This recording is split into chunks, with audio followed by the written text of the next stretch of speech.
Assalamualaikum warahmatullahi wabarakatuh. Hai, kembali lagi bersama Fun Science. Jadi pada bab 6 ini kita akan membahas berkenaan tentang ekologi dan keanekaragaman hayati di Indonesia. Sebelum itu jangan lupa like and subscribe akun dari @funscience. Sebelum membahas ekologi, kita akan mengetahui dulu apa itu ekosistem. Ekosistem adalah suatu sistem ekologi yang terbentuk dari hubungan timbal balik antara makhluk hidup dengan lingkungannya, atau disebut dengan interaksi, baik dengan makhluk hidup maupun benda tak hidup. Sedangkan ekologi adalah cabang ilmu biologi yang mempelajari interaksi antara makhluk hidup dengan makhluk lain dan juga dengan lingkungan sekitarnya. Komponen dari ekosistem terdiri dari dua, yaitu biotik, komponen makhluk hidup, dan abiotik, yaitu komponen tak hidup.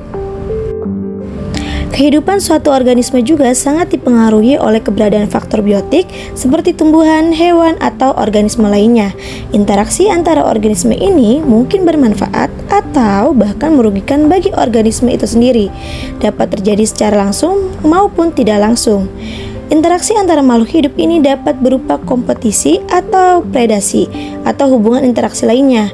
Apakah manusia terlibat? Ya, intervensi manusia adalah faktor yang paling berpengaruh. Contohnya terhadap lingkungan seperti pembukaan lahan, perkebunan, atau pembukaan kota. Contoh dari biotik adalah komponen makhluk hidup seperti tumbuhan, hewan, manusia, jamur, atau bahkan bakteri dan virus. Komponen abiotik ini berupa komponen tak hidup, contohnya matahari, angin, air, tanah, dan batu. Jenis tumbuhan yang hidup pada daerah tertentu sangat tergantung kepada faktor tak hidup atau abiotik. Jadi baik hewan maupun tumbuhan sangat tergantung pada faktor abiotiknya, misalnya cahaya, suhu, air, kelembaban udara, dan pH dan salinitasnya.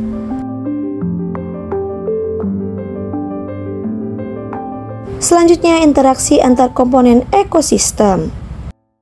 Interaksi antar komponen ekosistem terbagi menjadi 4. Yang pertama, kompetisi, yaitu suatu interaksi yang merugikan kedua makhluk hidup yang terlibat.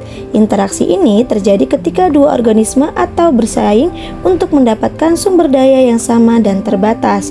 Misalnya, hidup di habitat dan sumber makanan yang sama. Contohnya adalah persaingan antar tumbuhan mendapatkan cahaya matahari, nutrisi, dan air. Yang kedua yaitu predasi, mengacu pada hubungan yang menguntungkan terhadap satu pihak, sedangkan pihak lain mengalami kerugian.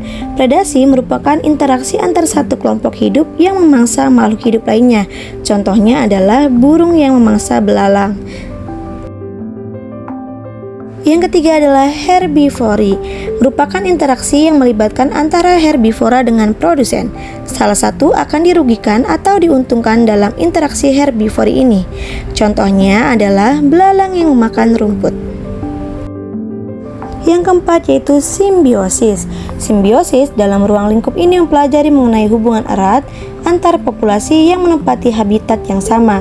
Simbiosis dapat dibagi menjadi 3, yaitu parasitisme, mutualisme, dan komensalisme.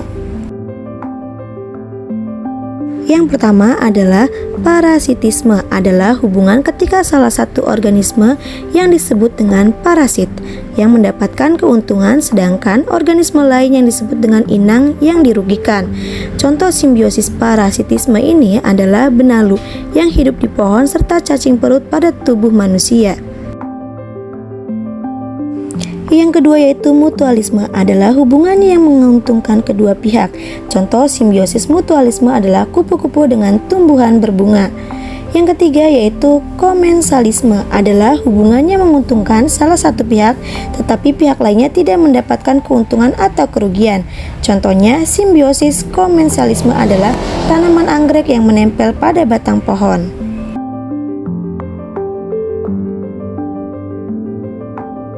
Satuan penyusun ekosistem dari yang terkecil sampai terbesar. Yang pertama ada individu, populasi, komunitas, ekosistem, bioma, dan biosfer. Yang pertama, individu, yaitu makhluk hidup tunggal, contohnya seekor kambing, seekor harimau. Kemudian yang kedua, populasi, merupakan kumpulan individu satu jenis yang menempati suatu wilayah, contohnya kumpulan dari kambing atau populasi dari kambing. Yang ketiga, ada komunitas. Komunitas merupakan kumpulan berbagai populasi yang hidup di suatu tempat pada waktu tertentu dan saling berinteraksi, contohnya komunitas pencinta gunung. Yang keempat, ada ekosistem, merupakan interaksi makhluk hidup dengan benda tak hidup yang menempati suatu wilayah, contohnya ekosistem sungai. Di dalamnya terdapat air, batuan, hewan, dan tumbuh-tumbuhan. Yang kelima, ada bioma, merupakan ekosistem yang luas dan memiliki tumbuhan khas atau ciri yang tertentu, misalnya pada gurun, sabana, hutan hujan tropis, hutan gugur, taiga, dan lain-lainnya. Selanjutnya, yang keenam yaitu biosfer, merupakan lapisan bumi yang di dalamnya terdapat kehidupan. Selanjutnya, ada habitat dan mikrohabitat. Habitat merupakan tempat hidup suatu organisme, sedangkan mikrohabitat adalah tempat hidup suatu organisme pada tempat yang lebih spesifik. Contohnya adalah hewan yang hidup di daun, hanya di daun. Setiap makhluk hidup perlu energi, namun energi tidak dapat diciptakan atau dimusnahkan, hanya dapat diubah bentuknya. Energi berpindah ke organisme lainnya melalui proses rantai makanan. Rantai makanan dan jaring-jaring makanan. Rantai makanan adalah proses perpindahan energi dari satu makhluk hidup ke makhluk hidup lainnya melalui proses makan dan dimakan. Di dalam rantai makanan terdapat 3 komponen. Yang pertama, produsen, yang kedua konsumen, dan yang ketiga yaitu dekomposer atau sebagai pengurai. Tahap pertama dari semua rantai makanan adalah produsen, karena hidup dari sinar matahari sebagai sumber energi, dan juga disebut sebagai autotrof karena mampu membuat makanan sendiri lewat fotosintesis. Contohnya tumbuhan hijau, alga, plankton, atau cyanobacteria. Tahapan yang kedua yaitu sebagai konsumen. Semua yang bergantung pada tanaman, bagian kedua dalam rantai makanan juga, merupakan bagian terbesar dalam rantai makanan dan terbagi menjadi 2, yaitu konsumen primer dan sekunder. Nah, konsumen primer ini contohnya herbivora. Nah, kemudian sekunder itu karnivora. Karena kita sebagai manusia, maka kita masuknya ke konsumen primer.